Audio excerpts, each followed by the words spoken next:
grab your pry tool, and we're going to start by prying up this trim panel here. Slowly and carefully work your way over to the passenger side.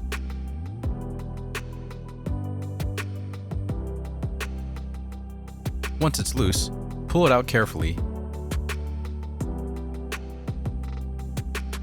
You'll notice some cables behind it. First, we're going to disconnect the starter cable. Simply pinch it and pull it out. There are two more connectors for the door locks, temperature control, and caution lights. Flip it to the opposing side, and these connectors as well will just simply need to be pinched and pulled.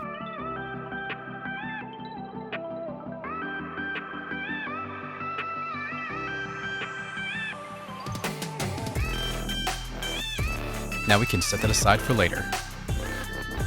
Next thing, grab your T20 Torx bit, and we're going to remove the two screws holding in the control panel. Simply give it a good tug, and it should pop out freely.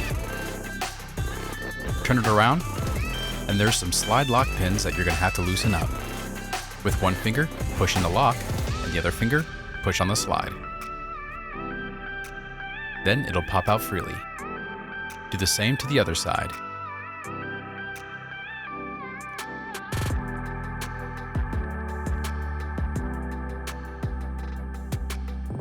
Then we're going to put a rag down. This way we don't mar up any surfaces. Then we're going to loosen up these T20 Torx screws as well.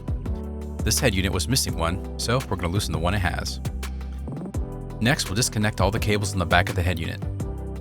Some of the connectors have a slide lock. You simply have to pry it up and then push it in.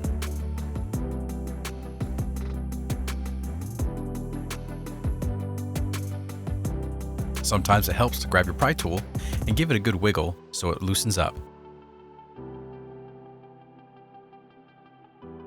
The quadra lock has a couple pins you have to squeeze in order to loosen it up.